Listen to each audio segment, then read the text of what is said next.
or 47? What is the code number for the 4713. 4713. 4713? Okay, I'll change that because I think the name of the class that I stated here is totally different, especially on the notes. But in terms of calling you for the class, the attendance is correct, 4713. Okay, we have attendance of 80 people. All right. So basically, during this meet, I would like to, welcome everyone. Assalamualaikum. And is there any particular day that Sir Nazimin would like to have the class? Is it okay on today? Or you need to change that time? Okay, Friday should be okay lah. Friday should be okay. No, All right. Friday okay. So among the students, Friday morning or afternoon? Morning. We discuss later, Prof, because there's some people having class. What, in the morning? Maybe Later you discuss among among you, then tell me lah. What is the majority? Okay, sir. Okay. Okay, sir. So the most important thing is that the class is being conducted and being carried out throughout the semester. At the moment, the mean or the medium for our class will be online, maybe through Google Meet or Google Classroom, or if Sir Nazlimin would like to have it on Zoom, is going to be up to him. All right. I will assist him throughout the semester. So welcome back. For those who are taking OSH MS, also welcome to this class, Construction Safety. This class will be very interesting because Sir Nazimin is on site. So most probably he will give you up to date what is ongoing, particularly involving the construction and what are the issues available in the construction field, as well as the the safety requirements that you need to undertaken once you go out and work in the field. I was being told this morning we have a meeting. The dean alamak, saya nak cakap bahasa Inggeris dah payah ni. Macam mana? Because I think I didn't eat, I to eat belacan just now. So dia punya nak sebut bahasa Inggeris itu banyak susah lah. Alright, anyway. Sorry, Nazimin. I have to campur aduk sikit, English and Malay. But without me, you can always ask the student whether you want to conduct in English or mix or Malay, or even Chinese. It's up to you. All right. Because I think the students willing to learn anyway, anyhow, no matter what language you use. Even Germany, so no problem. Okay.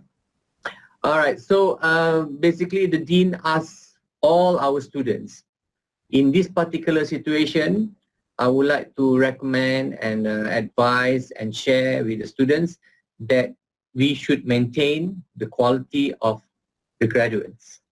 No matter how you learn, whether it is online or face-to-face, on campus or at home, we hope the exposure throughout the semester will lead you to become not really at the moment competence, but at least you know your subject well. Oh, you only hear my voice. Now you can see me, all right? So basically, I would like you all to, bear in mind, if you have a good result and you have a good command and as well as capable to understand your subject very well, you'll be able to bring about a good name to UMP as well as your junior. So once you expose yourself to the industrial attachment or in any company that you work, you can ask later on Sir Nazlimin, because Sir Nazlimin was a very good student before this, and now he's a very good worker and a very good employer and employee. And I think he took in, he recommended two industrial attachment students from our batch to join him in the field. So with a good name, inshallah, any other company outside there, whether in the country or outside the country, will look upon you and would request, particularly students from UMP, to serve and to work with them. So that's the reason, even though it is so-called online, but not having practical exposure, but I would hope that every single one of you in the occupational safety and health program, bear in mind, study will not be more or less the same with the experience that you work on site, but at least it will lead you to somewhere. Always have positive mind. We are encouraged to share all this positivity with the students, so that you always prepare yourself. Okay, it's not good enough for just go and learn, listen to your lecturer. You switch off your videos. People doesn't know whether you are there or not.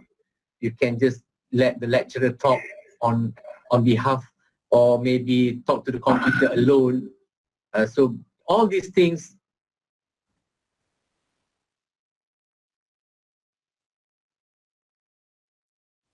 at the end of the day, it counts on you. You are responsible to achieve better quality. Can you work from home, Sir Nazlimin? For another what we call another position, maybe they can work from home lah. But for safety officer, they still need to go to outside to make sure everything is okay. Okay, listen that. See, construction industry is nothing that you can actually skip from the site. You really have to go on site. You really need to look at how people work. You really need to know how they behave at workplace. And also all the machineries, all the procedures need to be supervised so that they are always in a safety, healthy, and also their welfare being taken care of. All right? So please always be positive, think ahead, proactive. You need to be critical, because you need to know how certain work at workplace, especially construction, why is it critical to be justified? Why you need to rectify the problems there? Even though when they work, there is no problem, but you need to be critical and criticize every single actions, so that then you can explain and rectify the problems at work, okay, before the accident happened. Even though there's a lot of news, there's a lot of statistics shows what kind of accident in certain places, in certain organizations or industries that you involve. But when you work on site, you will have a better experience and also exposure of what really to be looking into. You know, what you need to take care of in terms of healthy of the workers, especially yourself. Second is the safety of the workers, specifically yourself, because if you're not healthy, you won't be able to work. All right. Just remember, now we also already promote the well-being of mental health. Okay. Even though you look normal, but if your mental health is not normal, you might do something else instead of the correct actions. Okay. If your mental health is not managed, it's not stable, even though you look normal, That is why people start to drive car very fast, hit the people on the road without feeling any guilty. Recently people, have you heard a mother walk with two children, and then suddenly near the bridge, the mother pushed the two children into the river? You see, because they are very stressful in life. So now it is more challenging to maintain all your workers, all your subordinates, all your employees and employers together should bring in about the mental health. Try to advise everyone so that they are able to think correctly, act correctly and safely, and also act healthily. All right. So that at the end of the day, you'll be able to look at their welfare. All right. So the main purpose of saying all this is actually we means you as a student and also us as the lecturer. We have to work together in order to produce a good citizens. You know, you as the employee will be an asset to the employers, you know, to the company. So we want you to gain as much as possible the knowledge that you should know.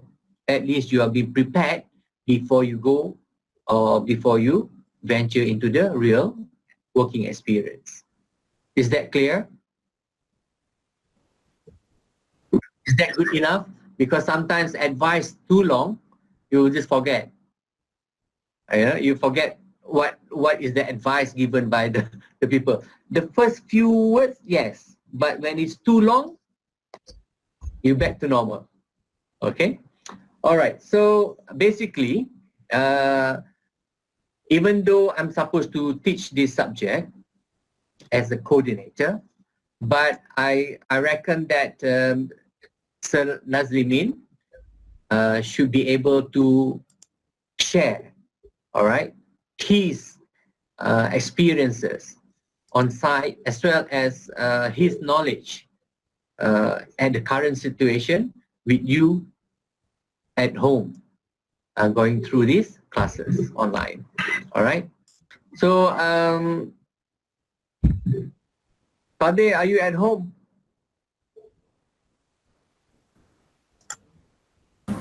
Yes, sir. Oh, di mana? Di Sembilan? Rompin, Kuala Rompin. Oh, Rompin. Okay, it's still in Pahang. No problem. Pahang and Negeri Sembilan, you can still cross over. So basically, even though today we normally conduct 3 hours, it is all depending on Sir Nazimin, how far he wants to conduct the class. Today, we have to start somehow or other. Okay, the lecture will be on the fundamental of construction safety. Because construction is, you know, especially when you pass through Kuala Lumpur, there's a lot of construction going on. All right. So for the students, any one of you doesn't know what is the construction industry all about. Have you seen any construction going on? Or never go out and you're not sure what is construction? Say it, doesn't matter, even though you know, but you wanted to, you know, maybe you wanted to test. I have Sir Nazlimin to explain if I don't know anything. All right? Because if you look at me, it seems that I've been sitting in my office. When is it that I spend my time looking at the construction going on outside? You might question that, right? You might think, Dr. Fazil, you know, he talks like he knows everything, but he never seems to be spending time on under the sun, heat sun, you know, and then not outside in the field, not handling any heavy equipment, not wearing any safety shoes. He's sitting in his office. Right. Don't you think so? Class? How can I teach you on construction safety and yet I've been sitting in my class? I mean, in my own room, in the building. It's already been constructed, complete. So anybody here are not very sure about construction. Okay, let me put myself as the person who doesn't know anything about construction. And I'm going to question you to give me some help. Is it possible, class? You're ready to answer? What is construction? Anybody, please help me. Okay, Muhammad Faris.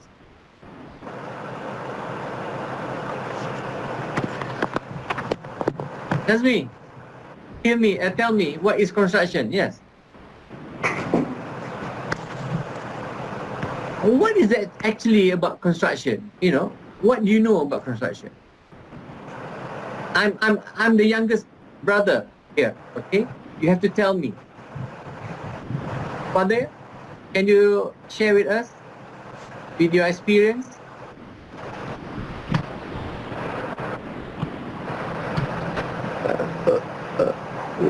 Who are those people involved in construction? Why construction is dangerous? Why we need construction? If you don't answer now, it's going to be your quiz.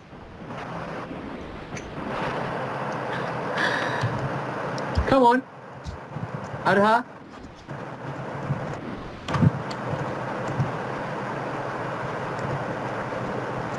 Why we need construction? Who need construction? Is the construction heavy industry? Is the construction giving a high GDP to the country? Are they provide or help the country to grow? Can we live without construction? When actually we stop having construction? How and who involved in construction? Okay, that is good. That is a simple question. Who involved in construction? Okay, come on. Engineer, All right, engineer, right? architect, Architects, yes, okay. project manager, Project manager, okay. Who else? Technician. Technical? technician, Contractor. Oh, technician. Oh, Safety contractor. officer. Safety officer, yes. General worker. Surveyor, okay. Who else? Businessman. Okay. Yes, Sanjay, what would you like to say? Sanjay? Yes, sir. Yes, sir. No, I wanted to say laborer, but Oh, laborer. Okay, laborer. Okay, the people who works. Okay. Now we start with laborer. What is the functions of a laborer in the construction field?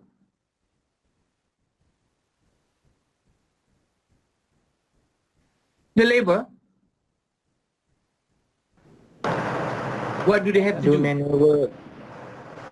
Doing Manual work. manual work. Okay.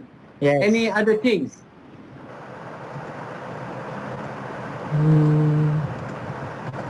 Lifting heavy machine, arranging the building materials, make sure the safety site of the safety of the site, guarding the boundaries, handling the machines, labor. Okay, so who is actually involved as a labor? Architect is a labor. Construction Guess what? worker. Oh, the construction workers is the laborer. So the QS is what? Is doing what? Quantity surveyor. What is the job of a quantity surveyor in the construction field?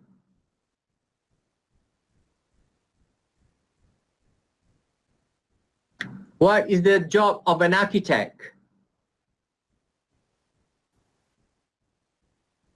Design of building. Okay, design of the buildings. Okay, what is there in the design of the building? What this architect need to design? Yeah, the building. They have to start. Okay, the structure. All right.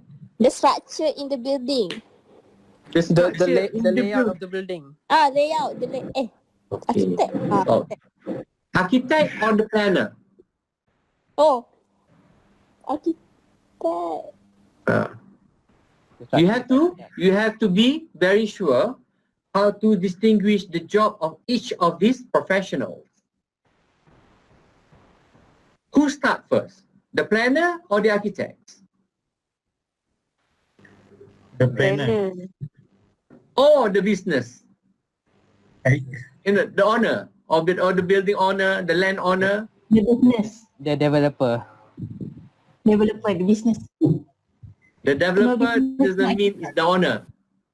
The owner of the land, whether they are the government, whether they are the private sector, the owner of the that particular property. Okay, you have to start with the owner. If you are not the owner, you don't give a green light, none of these professionals can be involved. Is that correct, Mr. Nazimi?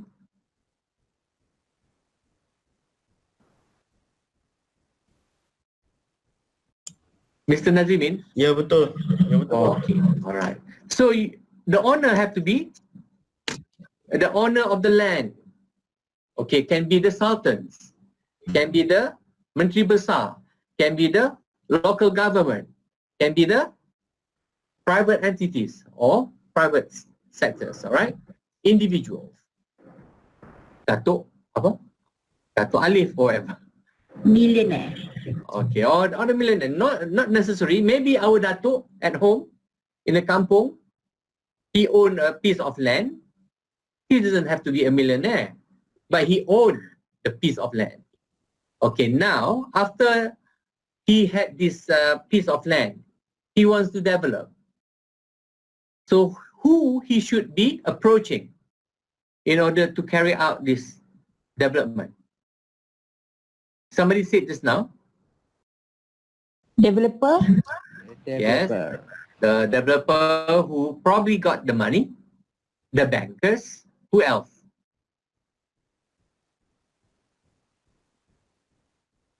What? You think your Datuk doesn't have money? Your Datuk, your own Datuk can also develop, so he just engaged the professionals, the designer, so he can engage the architect. You all don't underestimate your Datuk kat kampung, okay? Your Datuk or your grandma could be a millionaire as well, you know? So when you go back for Hari Raya, you get your duit raya. Okay, all right. So once you want to develop this piece of land, okay, the developer, maybe you have the piece of land, but you don't have the money, so developer will we'll start what? To discuss. Okay, we'll start to discuss with you how much and how far you would like to develop the piece of land.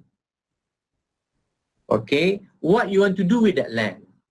You want to wakaf the land to build masjid, or you want to wakaf the land for a graveyard like the Chinese, you know? But the Muslim can also do that if they want to wakaf the piece of land for a graveyard. Okay? Or you can make it the graveyard as a business.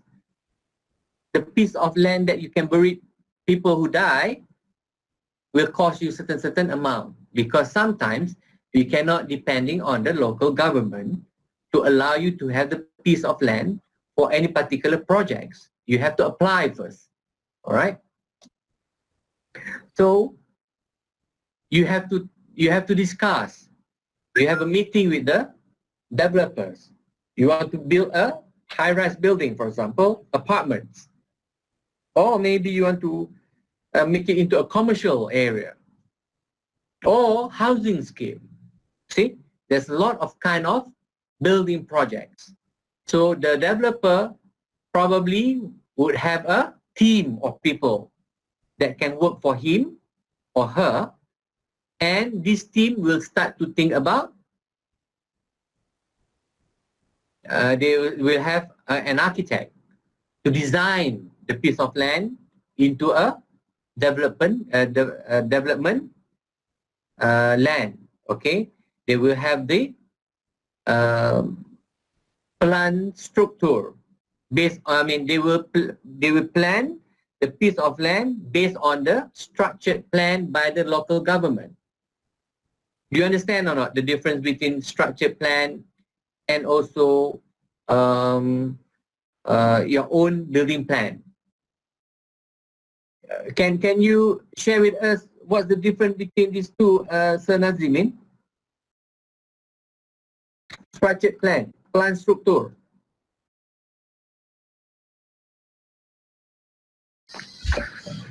Different between what? Okay, it's okay. A structured plan and also development plan is being set by the local authority, by the state government, by the head of government. For what? It is being done by the planning unit. So far, do you capture this, students? Pelan Yes. pembangunan, okay, pelan pembangunan Yes, Prof. ataupun a development plan is being done by the planning unit on behalf of the local government. All right? They will design the whole piece of land, the district or the state. Okay, which area is for the agriculture, which area is for mining, which area is for the commercialization, which area is for housing, which area is for the perancang bandar. Itulah kerja dia. Okay, they work for the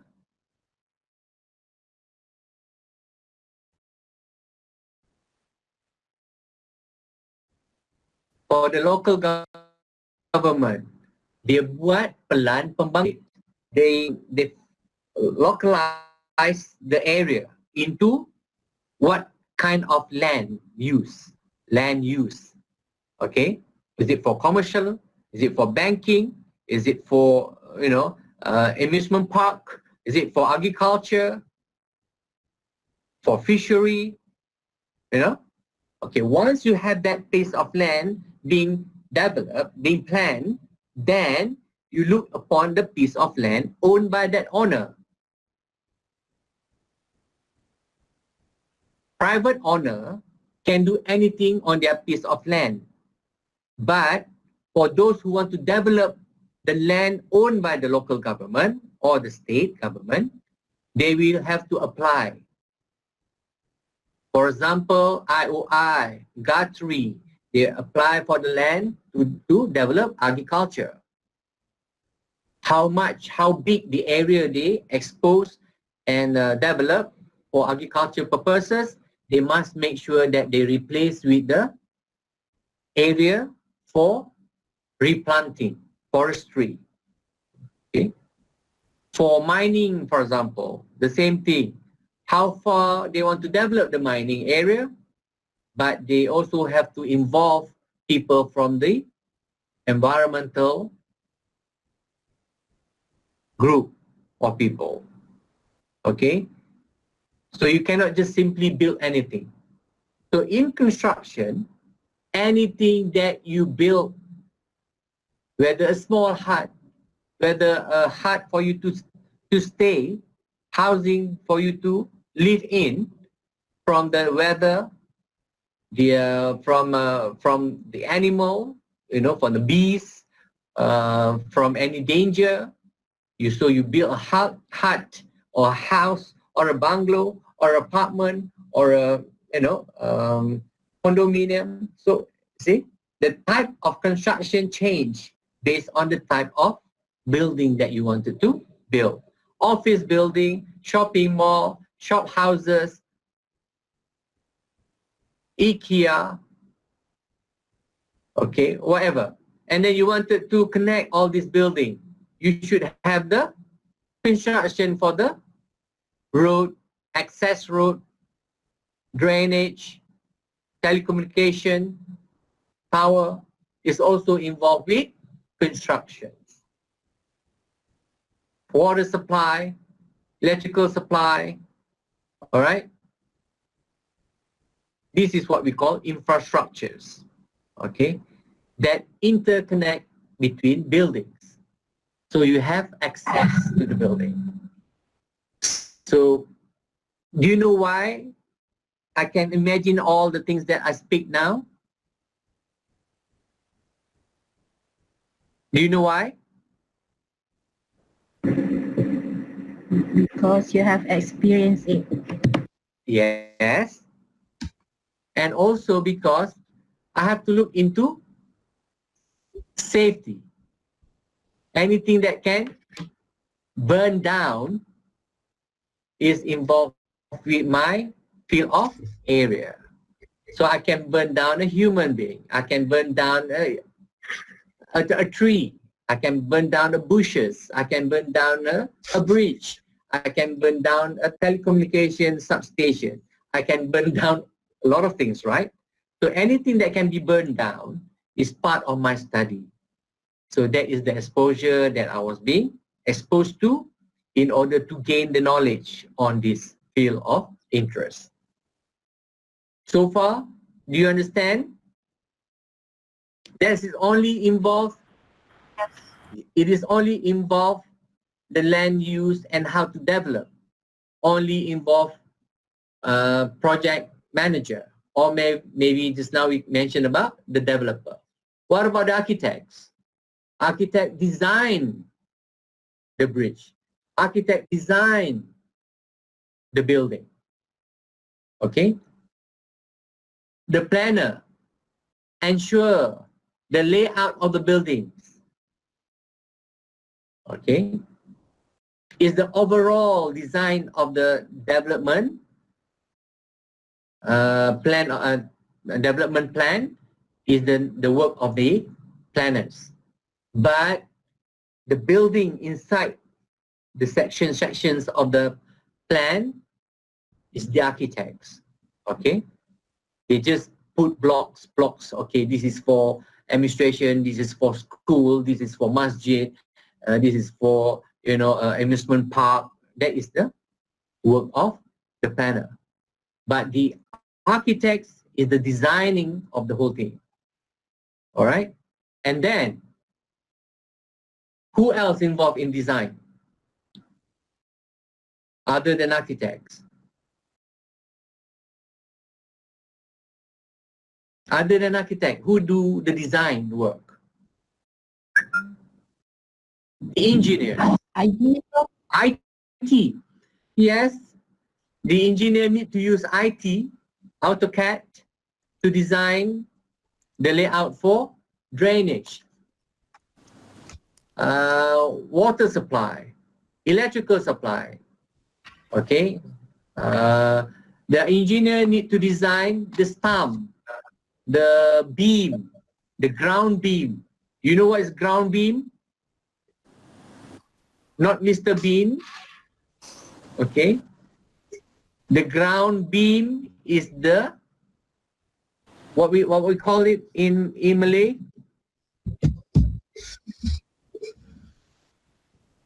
What we call in English cerucuk? Do you know cerucuk? Apa Sir Nazrimin? Reba. The stump, the cerucuk, the what do you call that?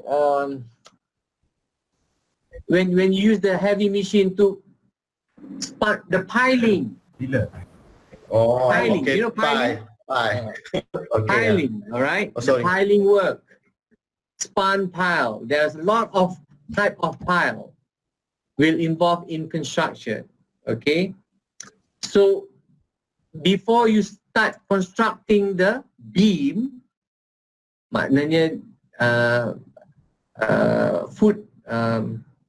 pad footings, dia ada apa cerucuk pad apa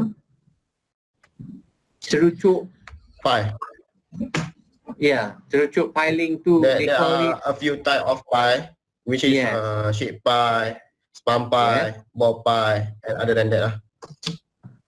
Okay, not Popeye, okay, not Popeye. Sheep piling. Okay, what do you know about sheep piling? Sheep piling. Piling yang digunakan at the riverside, for example. Okay, yang nipis macam besi tu, corrugated zinc, macam design dia corrugated zinc tu, they pile to segregate between the soil and the water. That is what we call sheet pile. Spun pile. How is it spun pile? S-P-U-N-P-I-L-E. Cari. The usage for spun pile. Where about? Normally at the coastal area. Because spun pile ni dia buat berbentuk bulat, tengah-tengah dia kosong. Because once you want to knock down the spun pile, it will go straight to the bedrock. Bedrock ni adalah batu hampa yang keras di dalam tanah. So when the pile hit the rock, bedrock, aras batu di bawah tanah, then dia akan stop. Maknanya dia akan kukuh kat situ. Alright? Barulah di atasnya dia akan ketuk, dan setiap satu pile ni akan disambung, akan di patry, supaya dia bersambung satu pile dengan satu pile yang kadang-kala memakan ketinggian ataupun kedalaman piling more than even 100 meters sometimes, depending on the soil, keadaan tanah. Okay, baru dia ada tapak rasuk ataupun papak, what they call it, Pie cap. pile cap, the cap yang you all pakai cap tu, CAP tu dipanggil pile cap. Dia berbentuk 4 segi biasanya, ataupun berbentuk 4 segi tepat, memanjang. Kalau they call it cerucuk rakit. Saya pun dah confused dah nak cakap bahasa Melayu dengan bahasa Inggeris. What else? Pile cap yang berbentuk panjang tu apa? Beam. Yes, beam, rasuk, beam. So dia ada peringkat. So you need to know all these stages of a building. So looking at a house, bermula you masukkan cerucuk bakar pun boleh, gunakan kayu tu, ataupun menggunakan botol-botol pun boleh. Ada yang menggunakan cerucuk botol. And then dia buat pile cap 4 segi. Kemudian you naikkan stump, pile stump, iaitu tiang yang bersambung dengan rasuk bumi. Ini masih lagi di peringkat bawah tanah. Work below the ground level. Okay, work below the ground level, you have all this. Okay, you need to make sure how deep is the pile, and then the pile cap, the thickness of the pile cap, and then the stump that is connected to the beam. The beam are connected to ground beam and also column, building column. And then building column will connect it to the upper beam untuk tingkat yang atas. Okay, after that upper beam, you have the roof truss. You ada kayu-kayu yang nak buat alang-alang bagi pembinaan bumbung. They call it roof beam pun boleh, and then trusses, and then you have the kayu-kayu, they call it apa dia? Lupa dah saya. Alang, tunjuk langit, kemudian genting bumbung. Okay, alright. So that is the complete of a house. Okay. In order for you to secure the building, then you put between the column, you build walls, you put doors, you put windows. Okay. On top of the windows or maybe the door, you have the lintel. Okay. L-I-N-T-O-L, lintel. Okay. So you have window, you have doors, you have lintel, you have the brick wall, you have the putty wall, you have a concrete wall, you have a wooden wall, depending on the type of material you use for construction. So construction is divided into 3 phases: below ground level, above ground level, okay, and then above a roof level, the roof level or the ceiling. They call it roof level. Okay. Can you imagine the roof? And then you have the ceiling. Below the ceiling is the structure itself. Okay, above structure above ground level, and then below the ground level is the structure that holds the building firmly on the ground. So far, is it okay? That is the design of the structural engineer. Okay. The design of the building, how it looks, is being designed by the architects. The quantity surveyor will calculate how many and how much cement, how much what I call that, sand, you know, or lime powder to be mixed to create the concrete structure. How many bricks you need to build the wall?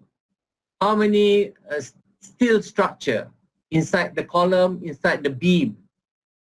So steel can be mild steel, high tensile steel. Dia ada besi, 2 jenis besi. Besi mild, M-I-L-D, and another besi high tensile, T-E-N.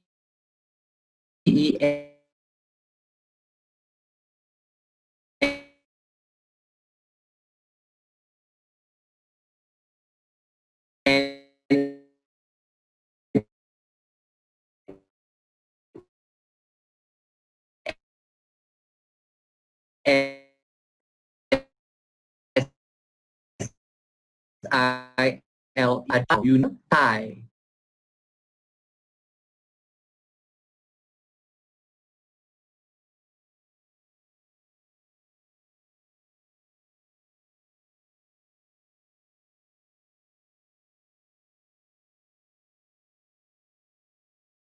The electrical engineers, the drainage engineer, mechanical engineer.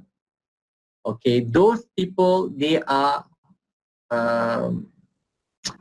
involved in terms of making sure that the building stays as long as it is being built.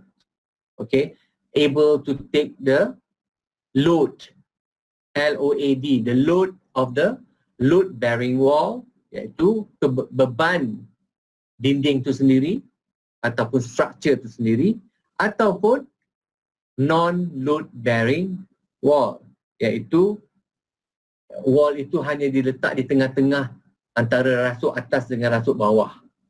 Tengah-tengah tu dia tak ada kena-mengena, just letak dinding saja. Itu non-load bearing.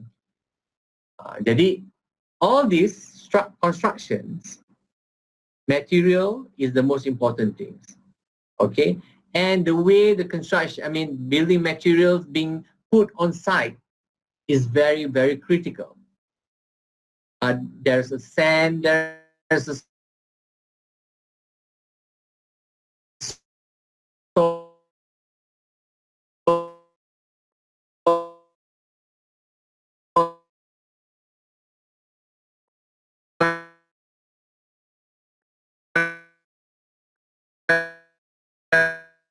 fields on the construction site. So that is the reason why you need to condone. Condones mean you need to put up the barrier, okay, to make sure that the boundary of the construction area is not open freely to the public to enter. So you need to have the security guard to make sure that any vehicle passing through inside the construction site and also outside is being supervised. So far, do you understand? Okay, you have the architects. So the interior designer only involved when the building is already complete. All right, the landscape architects is only involved when the building is already constructed and you beautify the building with the green vegetation, hardscape, softscape, and this is the work of a landscaper, landscape architect. So it looks better.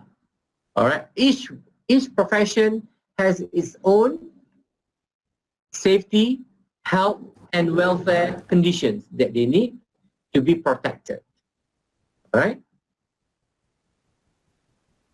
So far, okay, the laborer is to build the concrete or brick wall, laying the brick walls, mixing the building materials, the mortar, tidying up the area, carrying out heavy building materials, working on site under the direct sunlight. These are the laborer. Okay, so nowadays we use a lot of foreign laborer. Maybe Sir Nazimin can share a little bit on how the construction site in your area, or what are the job at the moment in the construction area. Can you? Alright, so far untuk sekarang ni saya terlibat dengan projek ECRL. So saya take charge untuk daripada Terengganu, daripada Kelantan sampailah ke Terengganu untuk 64 km lah. Alright, so aktiviti-aktiviti dekat site sekarang kita just baru lepas site clearance, dan sekarang ni kita tengah buat bore pile dengan temporary bridge untuk buat bridge lah. So dalam tu kita adalah macam Prof dah mention tadi, kita ada piling. So sekarang ni kerja-kerja dekat site kita more kepada site clearance dengan temporary bridge dulu, Prof. Okay.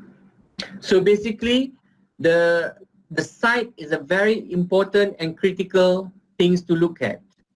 You need to supervise whether all the building materials are well arranged. The site supervisor is very important to ensure that there is no intruders. Okay, the workers are working within their own area, supervised area, with a proper safety, proper PPE, protection equipment. All right. Tambah sikit. Yes. Yes, Prof mentioned about what we call hoarding for our side, right? We call it parameter hoarding lah. Yeah. So let's say parameter hoarding ni, it is one of important things in construction site lah. So to avoid outsider from outside coming into our site lah. So let's say if they are coming to our site and something incident happen in our site, so it will be very difficult to us because Dodge will come to our site and do the investigation lah.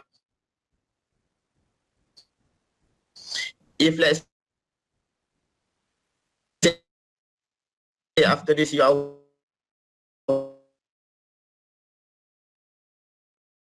working at them, so when they are coming to our site, they will issue us a notice. This means that either they give us NOI. NOI is notice of improvement.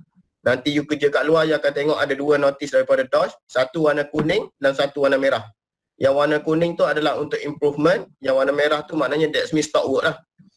So kalau you tak ada hoarding untuk you punya site, Dodge akan keluarkan satu notice kuning untuk pembaikan dan you need to rectify dalam masa 7 hari lah. Okay, Prof. Okay. So it is almost 1 hour. All right. Would you like to have a break? Or is still too early to have a break? Okay. 10 minute break, Prof. Huh? 10 minute break. Okay, 10 minutes break. Okay, we have, okay, at least 7 minutes. And we start again at 4. All right? Okay. All right. I think you can leave and you can join the group, no problem. You leave one now and then you join later, rejoin. Don't leave straight away, okay? So, Nazimin,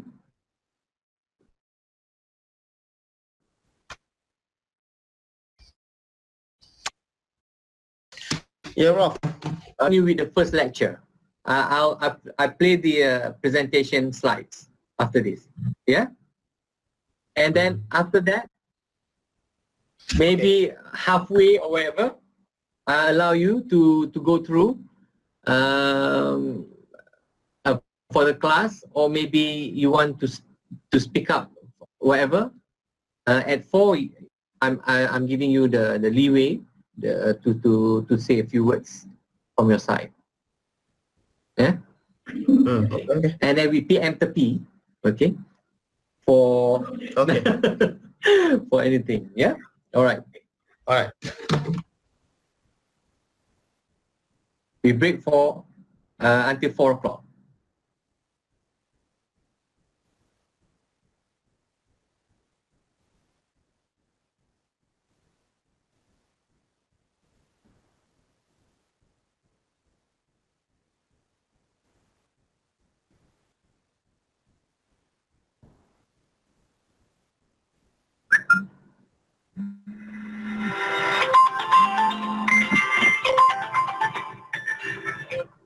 Hello, Assalamualaikum.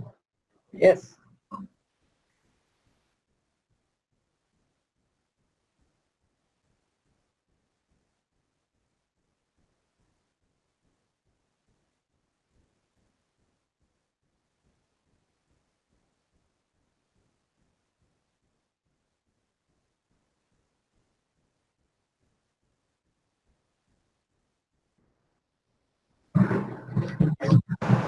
Yes, Prof. Just hold on, I need to get water. Water.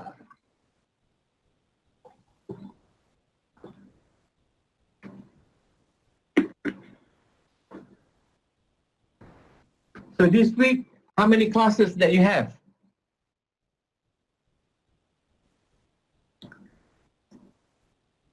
Three. 3 classes. What are those classes? 2. Or some of you are having 2 classes and 3 classes. Okay. Yeah, this week is the what do you call that? The warm up week before we go on for the 2nd gear or 3rd gear. All right. So I think without delay, I would like Sir Nazlimin to. Is there any present now or whatever button there? So Nazimin, you can speak up for 5 minutes or whatever. Hello. Yes, thanks, Prof Azil. Alright, Assalamualaikum dan selamat petang lah. So there is no international student right in this class, right? So we can mix lah Malay and English.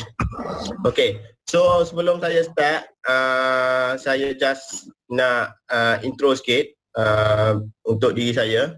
Nama saya Muhammad Nazlim bin Hassan. Okay, so sebenarnya saya ada prepare slide presentation, tapi sekarang ni sebab saya tak familiar sangat dengan online classes ni baru first time. Tapi untuk last semester saya just join untuk normal class lah. Alright, so maybe after this lah I will share something lah.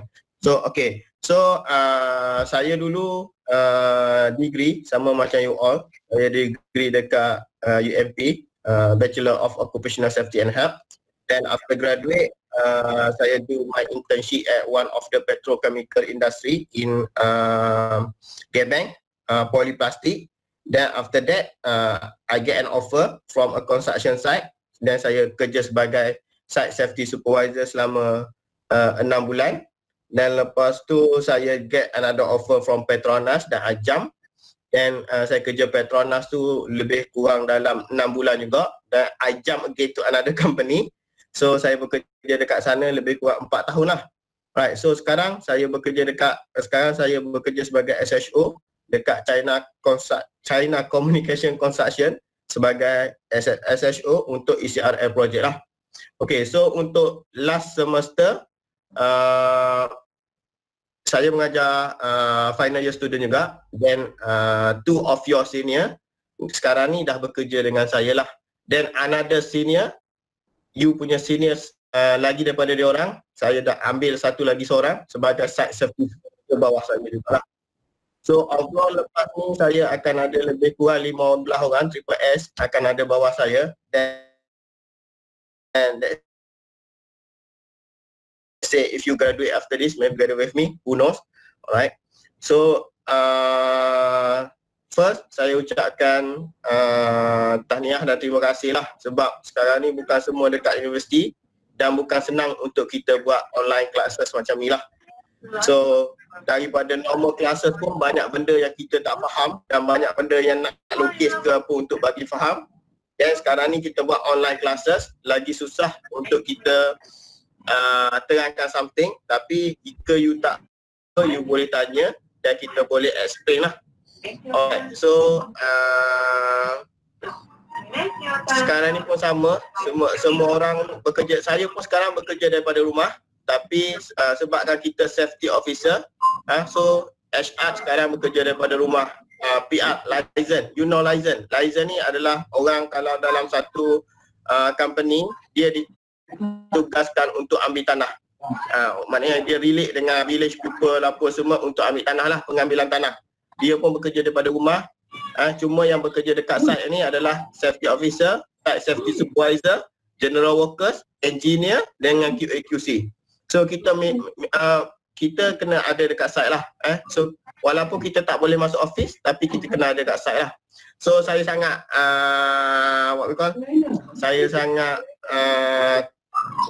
saya faham untuk join kelas macam ni. Sama macam kita juga, kita kerja pun kita susah untuk buat join meeting online macam ni, tapi we need to do lah. So to continue our what we call activity lah. Let's say for you, you need to continue your degree and finish your degree. Same like us lah, we need to do meeting online in order for us to settle any activity on site and any documentation pending and so on lah.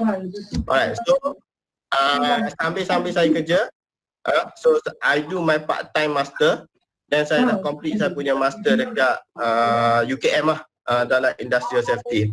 Okay, so dalam kelas ni saya bukan more to teaching class. I would like to have a sharing session lah. Sebab saya pun walaupun saya dah lama bekerja, saya pun hampir 8 tahun saya bekerja.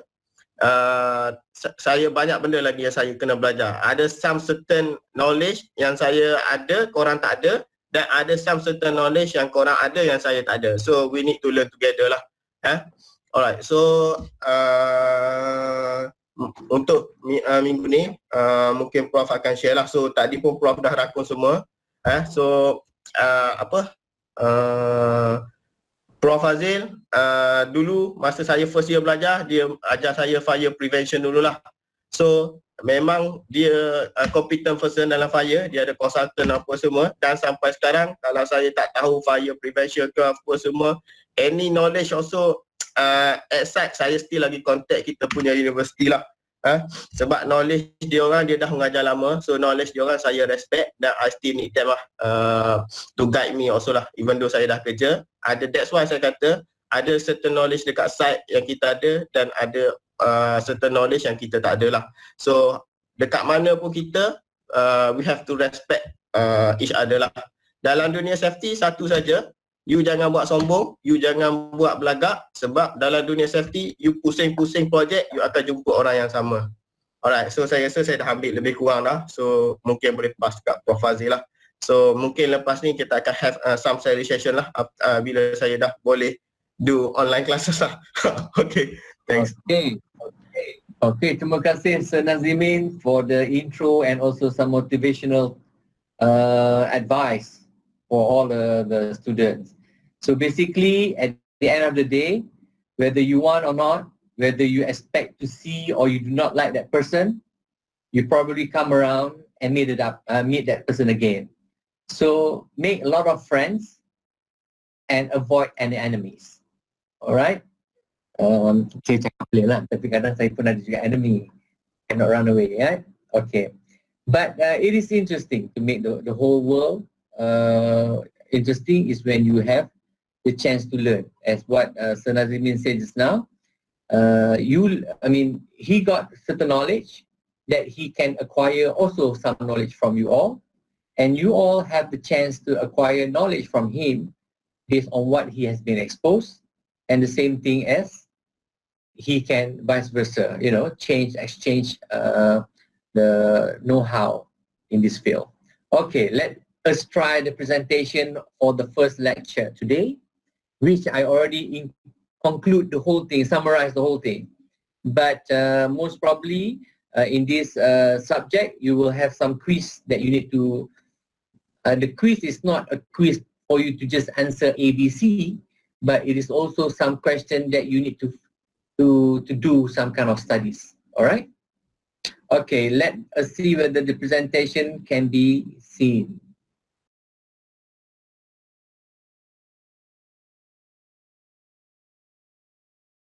Can you see this? Yes. Yes, Alright. Prof. Can Prof.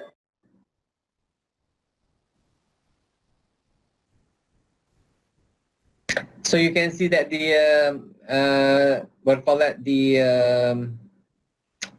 the code for the subject is wrong, but it's actually supposed to be BPS 4713.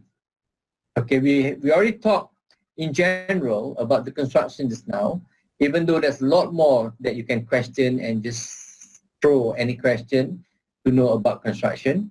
But in order to make it more structure for the lectures, so we go for the first lecture today, that is entitled Fundamental of Construction Safety. Basically, I touched already all this. Okay, construction. There's a certain scenario that you need to know, particularly about the building, how it's been designed, the material used in the construction, in the industry, the process that involved. You need to know what are the expected, you need to be very critical. So some of this lecture can only help you to understood by going through or pay a visit to any construction.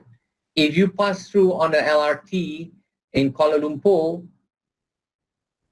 okay, you can see a lot of construction ongoing, and you can see how the workers is doing and dealing with the site and the building materials, how they practice and how they deal with the total environment.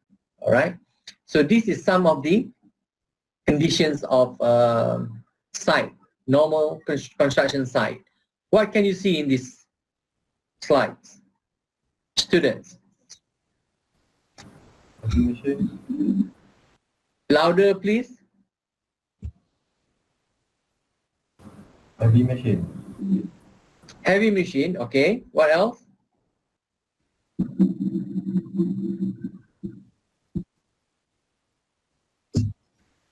What else can you see?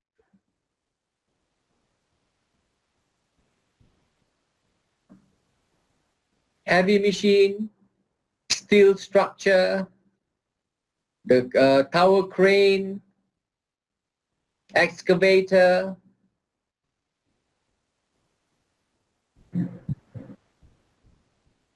The people on site. Scaffolding? Pardon? Pardon? Scaffolding, Yes, the yes, situ, scaffolding, right. What else? The building materials on site. You know, there's a clearance. The site is already being cleared for construction purposes. There's no green involved because they need to make sure that they have the mall area so that they can construct the beam. Can you see this my pointer? Can you see the pointer? Yes, Prof. Yes? Can you see the pointer? Yes, Prof. Okay, this is some of the high tensile steel being tied up into a mold. So once they build into a mold, achuan, then they will bring in the concrete, and then they put and they pour the concrete into the mold. Then you get all the concrete structure. Okay.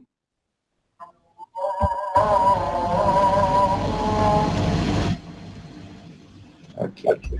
So what?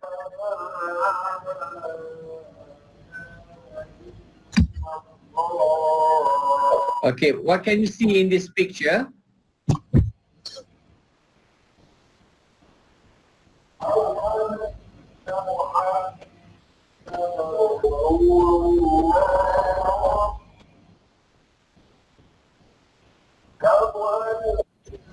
Class?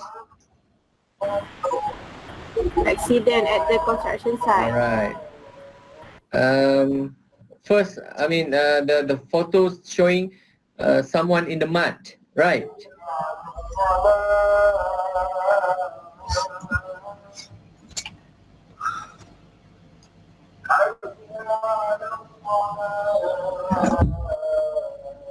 We wait for the azan to finish.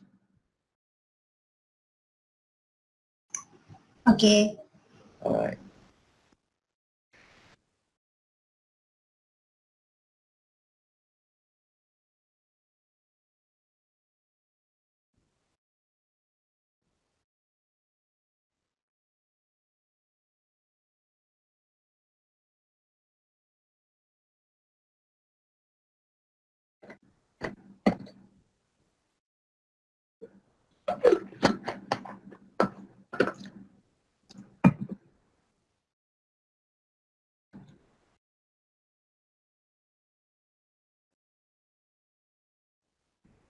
Shall we?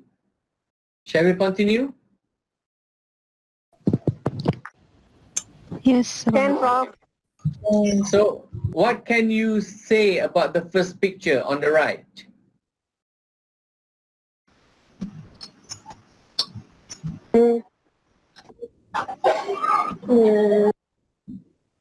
Someone having a bath with the mud or what? Yes, but with mud. Pardon? You agree that someone is having a bath in the mud? Project, Prof. No. Tanah apa? Tanah Uh, fall into the mud. Right Yes, in the mud. someone fall onto a hole with full of mud, maybe being covered by soil. Maybe it's a rainy season, a landslide, and then this person is somewhere on the lower ground, so the soil covered him, all over, and he was being rescued by the rescuer. All right. So what kind of safety that this person should have? The one with the red helmet and also the yellow helmet.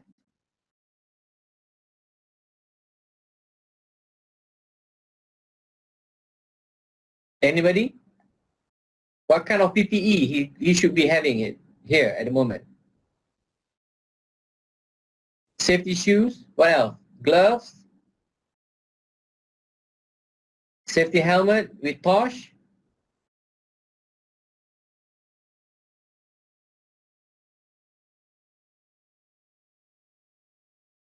Body harness. Is that person still alive or die? Life. Huh? Alive. Alive. Why you say that this person is still alive? Nampak dia try bernafas. Like already. Tak nampak muka dia lemas. macam dia bunyi. No, his hand is still able to. Tangan dia bergerak. No, still able to handle the other people's hand. Only that he cannot open up his eyes yet. All right. What about the left one? The picture with the heavy machine. Collapse. It's not collapse. It's Rainfall. overturned. It's a concrete, what? A concrete machine? I mean, crane machine that is overturned because of the heavy load. Or maybe the crane tower is collapsing, so it brings along with the vehicles. All right. Okay. What about this one? MRT confirmed accident at the work site in Kota Damansara. You can see this is heavy concrete.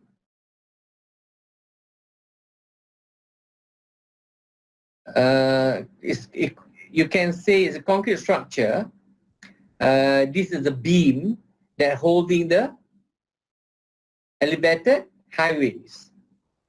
It drops onto the ground and it might hurt anybody trapped under these rubbles. All right. Similar to the situations next on the left, steel structure. Okay, maybe steel column drop onto a car, and I think this person definitely die. All right. So it caused traffic to the traffic jam to the and congestions at the roadside. Articles in the media also says that there are a lot of standards for keselamatan di tempat pembinaan perlu dipertingkatkan. It means the safety standards at the construction site must be improved, as well as to have a lot more site safety supervisors. All right. Okay, basic term, safety, the protections of people from physical injury, health, the protections of the bodies and minds of people from illness resulting from the material, processes, procedures used in the workplace. Welfare, the provisions of facilities to maintain the health and well-being of individuals at the workplace. Okay, must maintain the health and well-being of the individual within the workplace. If something happened outside the workplace, meaning maybe you are staying at home, is that also considered welfare for the workers or not? Student?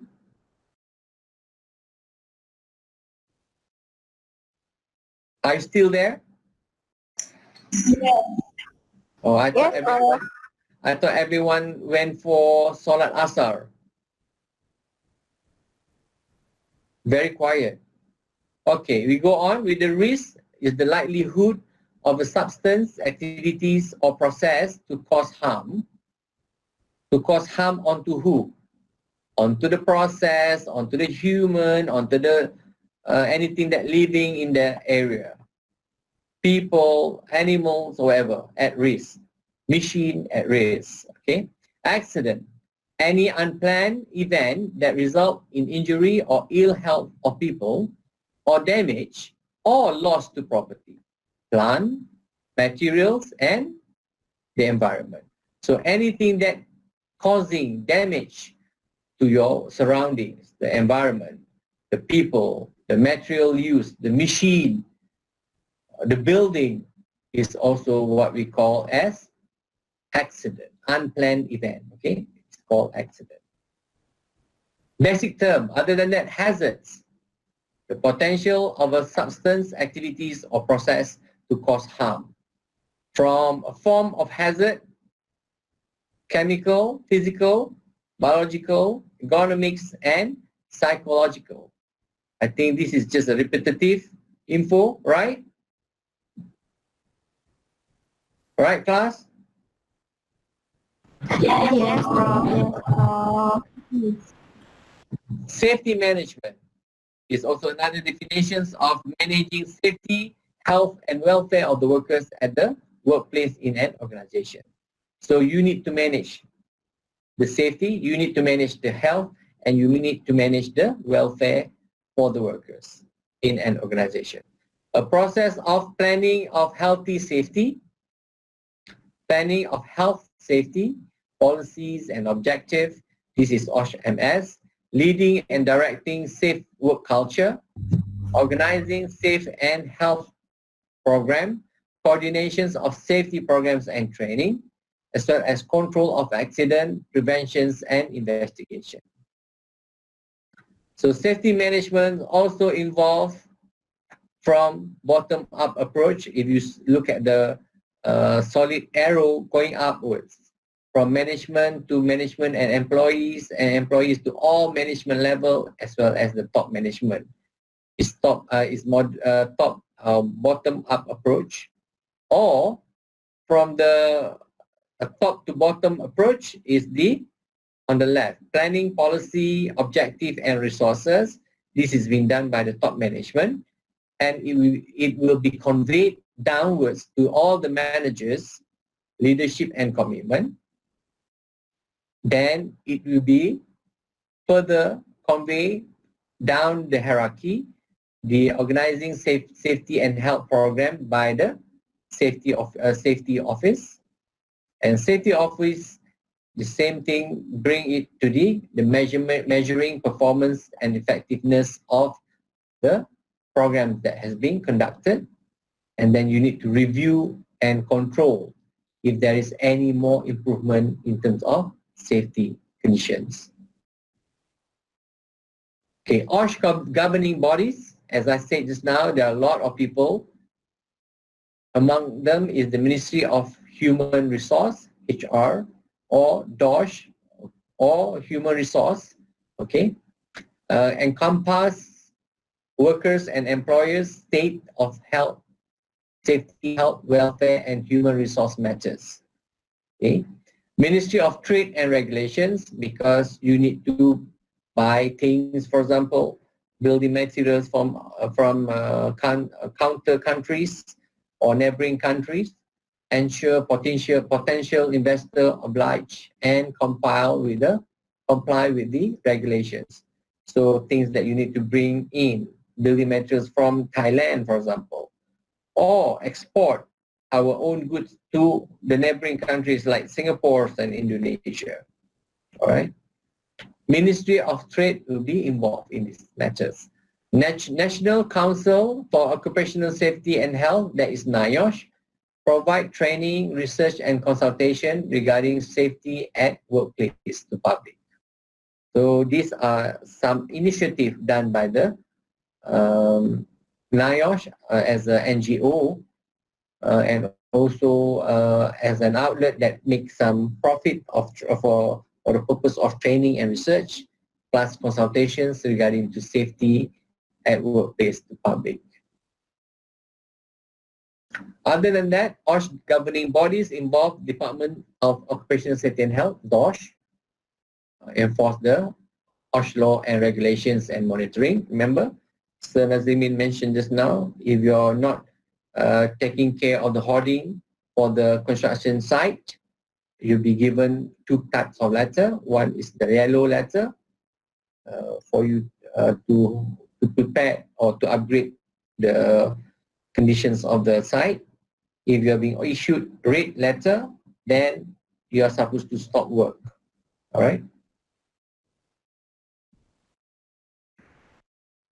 Department of Environment enforce environmental law, regulations and monitoring, because a lot of construction works will cause pollutions, air pollutions, water pollution, and also drainage pollutions, or even vegetations. All right. So they need to have the EIA or environmental officers to involve in monitoring the projects.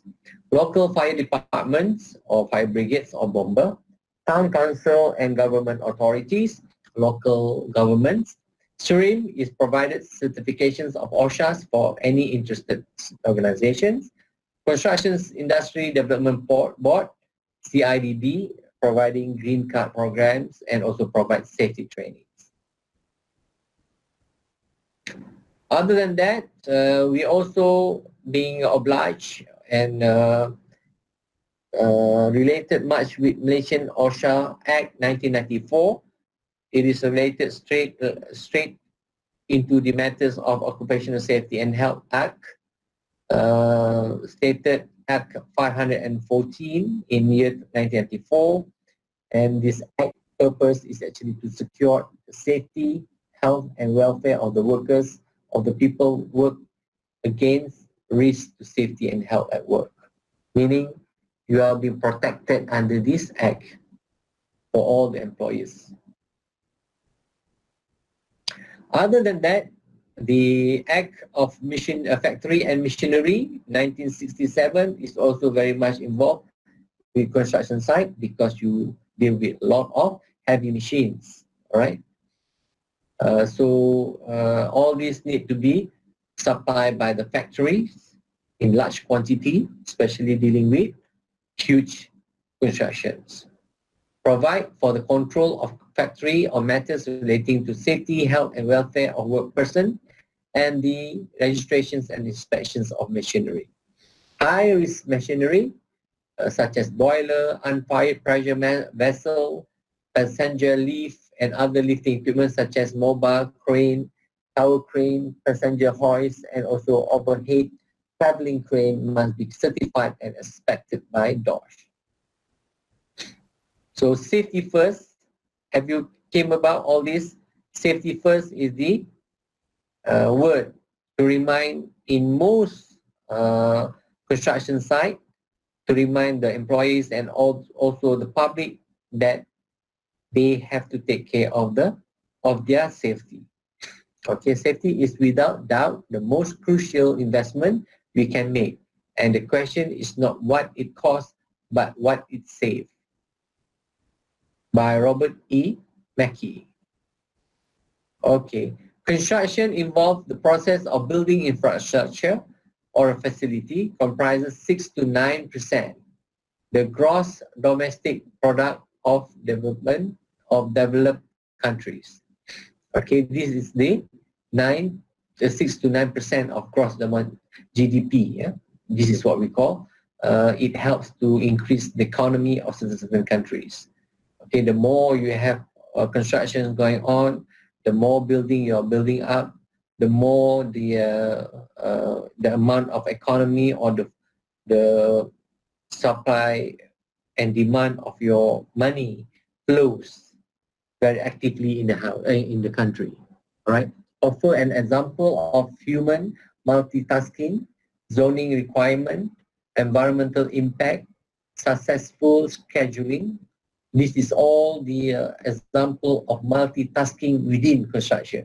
Is the most dynamic industries. Okay, you involved with budgeting, site safety, transportations of material, logistics. In case you need to have some vice versa, the importance of the nigger.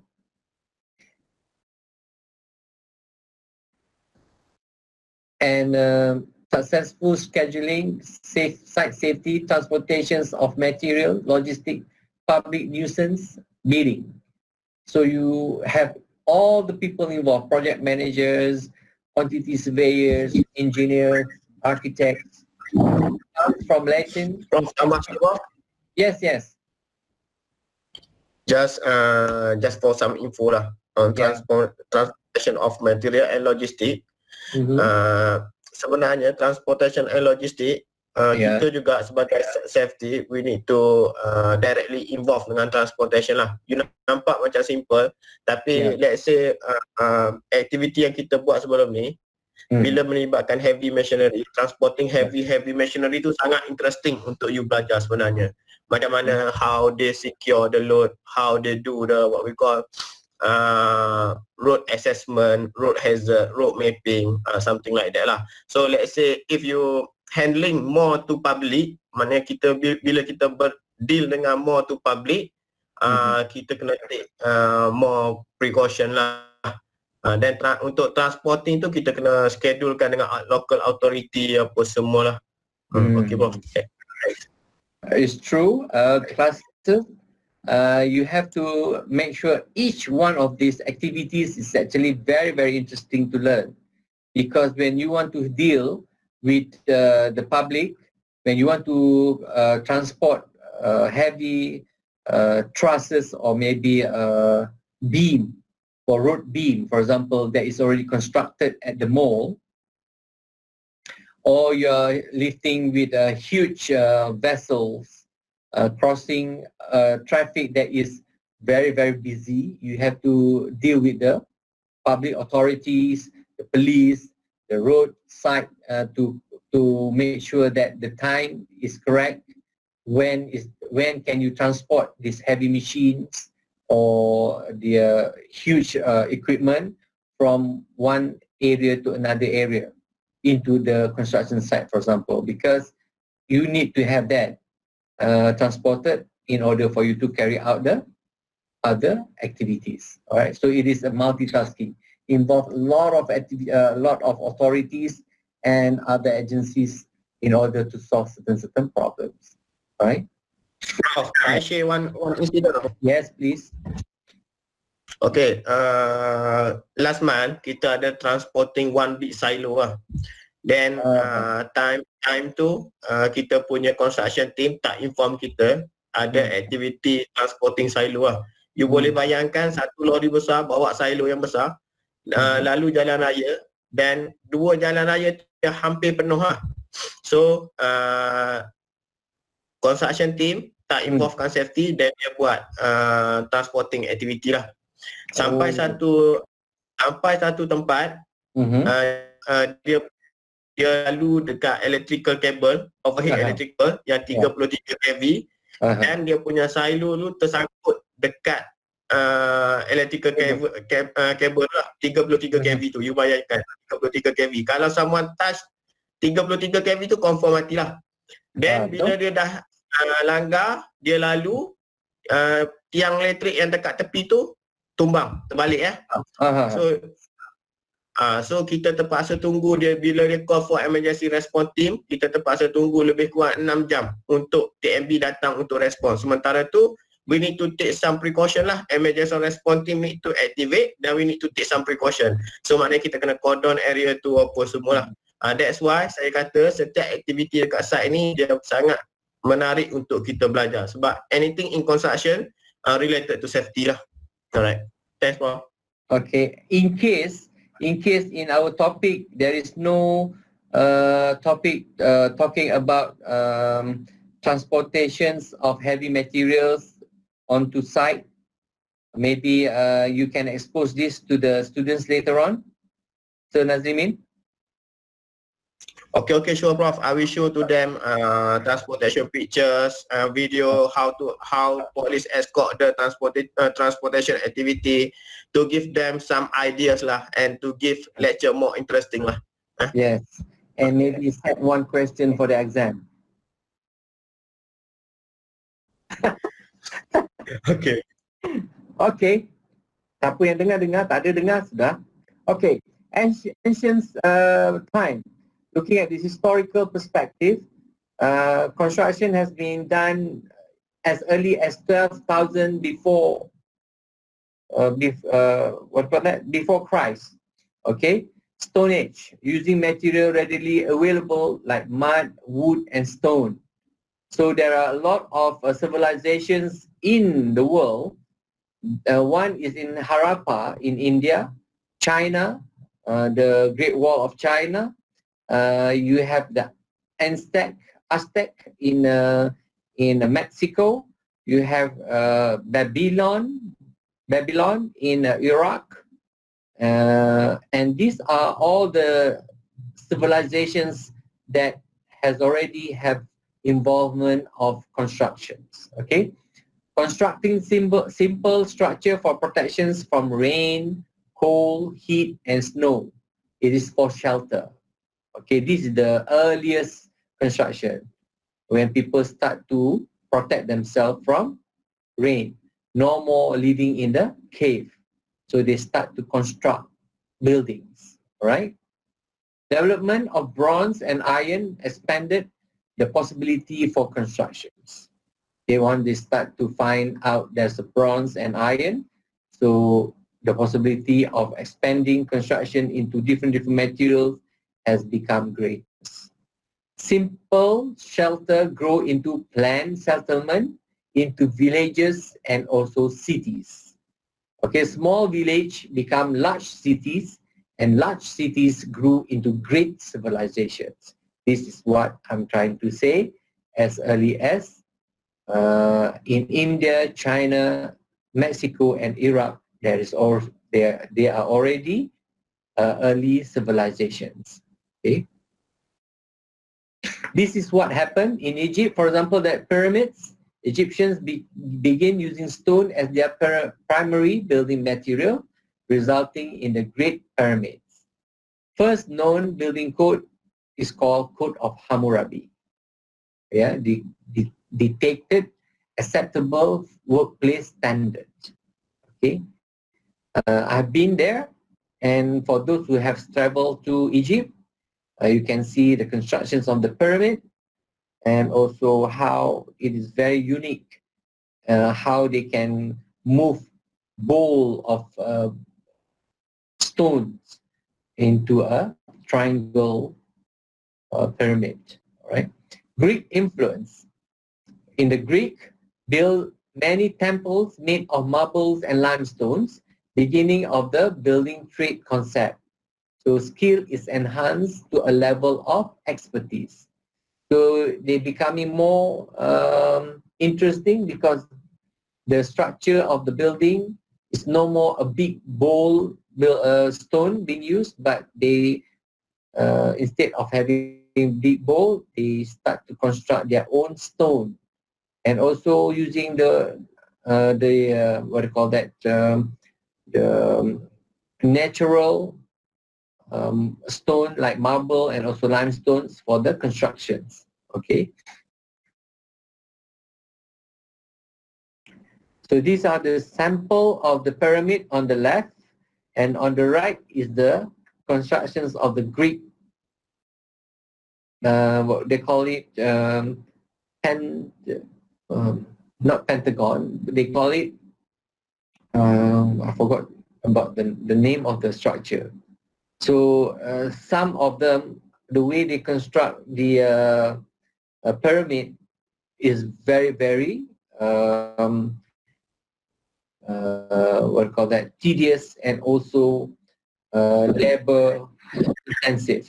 Okay, you can see how the structure used to be built before this. You can see it's only remain the main structure, but the rest of it is a ruin stone of the structures, maybe due to war. Okay, Roman Empire, early form of concrete was invented by the Roman. Some of the world's most impressive buildings were built. The Industrial Revolution, construction became recognized as separate and unique from designing. New machinery and equipment being invented to support building. So this is the Industrial Revolutions. So this is the viaduct for them to carry or to pass water through certain structure. Okay, this is the Colosseum in Rome. Okay. So next is the age of the skyscrapers.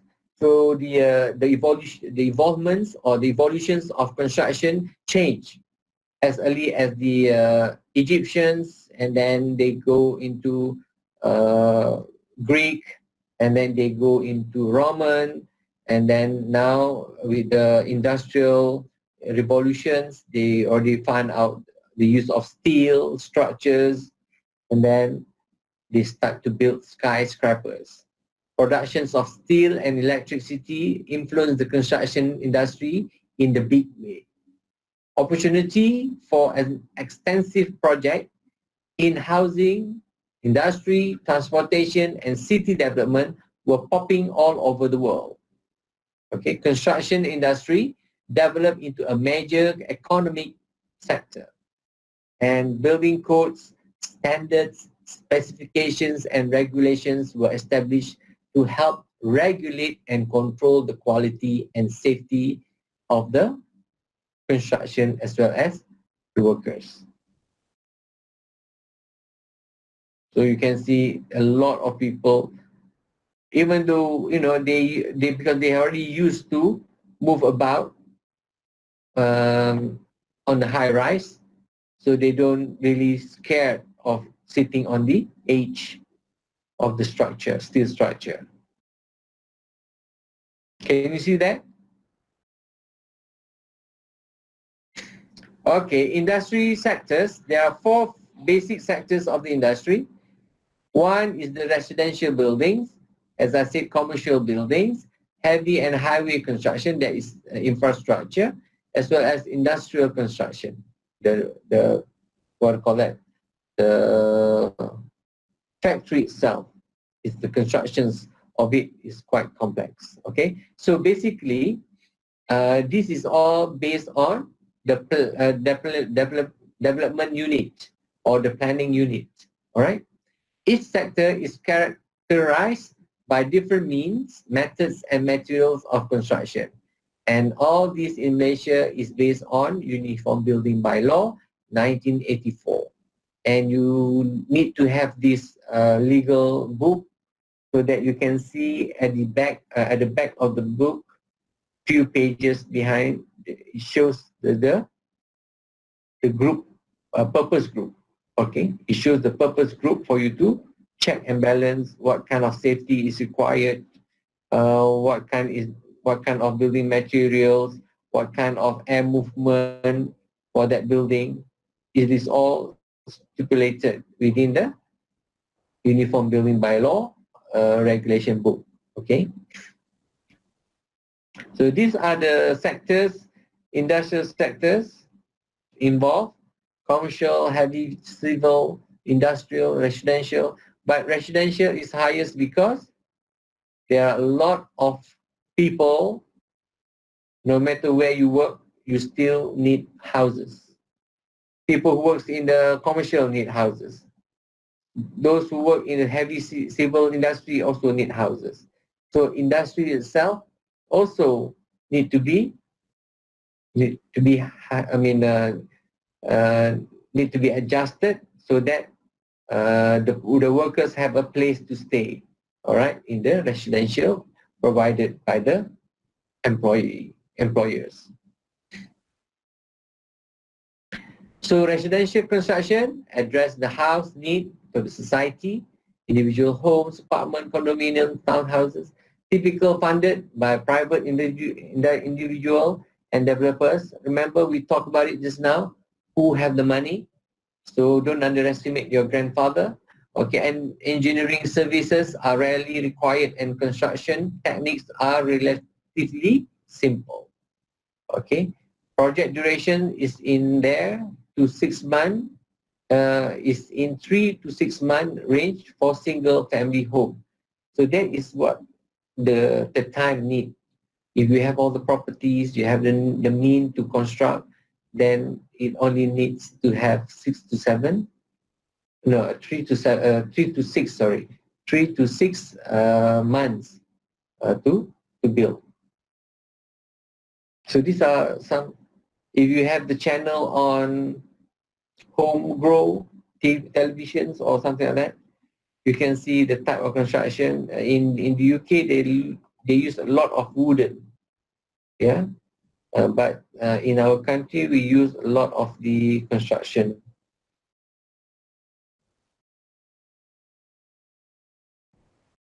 Is that understood, students? Understand. Yes, Prof. All right. Can we go on? Yes, Prof. Yes. Because we have another hour to go. All right. So I hope I can finish this first chapter on the fundamental of construction. So commercial construction addresses the need of commerce, trade, and government, such as banks, schools, office building, hotel, shopping malls. So you can see when I read through these slides, you can see all different types of buildings. The gathering buildings is called school, halls, community hall, for example. Building costs are significantly higher and the project duration is much longer than residential construction. So you can see it move from simpler construction into much more complicated construction, okay? It requires a longer time to construct because it has different type of purpose group, and then the functions of the area is different, larger, bigger, and having different kind of services as well. Commercial projects are typically designed by architects and building system can be complex and various specialty engineers are engaged. As I said, the engineers, among them are the electrical engineers, structure engineers, mechanical engineers, electrical engineers, what else? Computerized engineers, material engineers, or whatever, yeah? So you can see this commercial building compared to the housing construction is slightly less stories. Commercial construction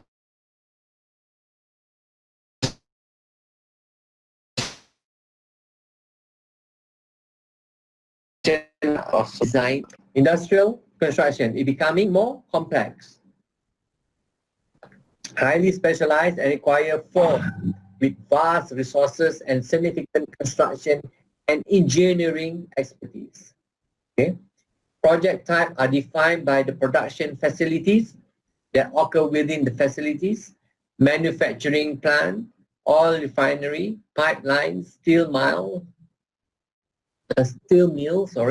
and processing plant.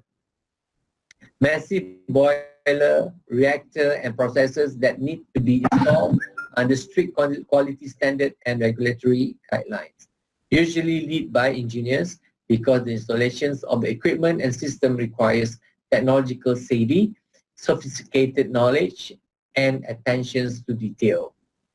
So it becoming much more complicated and need expertise. This is, for example, the silo, the tank, oil tank, the cleaning process, or the construction process is totally different. It's totally complicated, and you need to have all the what do you call that? All the experts in many fields, the engineers, the safeties, officers on site to supervise the work.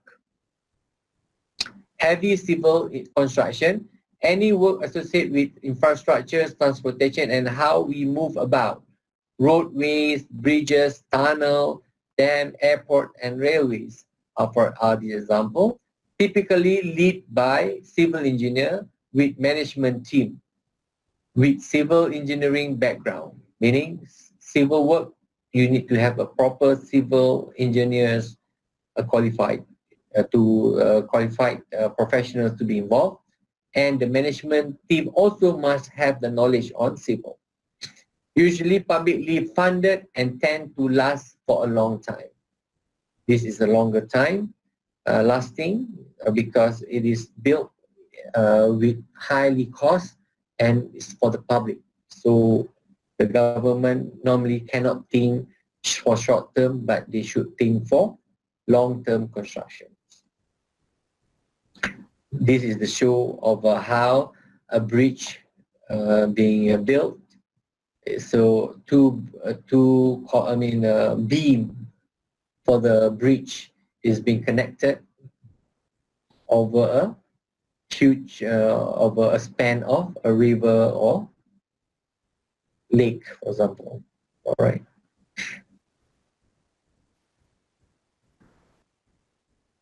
So project players are, as I said, construction team is the collaborative team with diverse skill and expertise. Many players involved and make contributions to the project while at the same time adding the complexity of the project. For example, the primary is the owner of the property, and then designer is the architects and the engineers, and then the contractors. Owner, driving force behind the construction industries. After an owner determine what needs to be done to decide to build or whatever, their duty are developing the program and outlining the needs and requirements of the end user. Determine the quantity, extent, and character of the project by defining the scope of work. Third,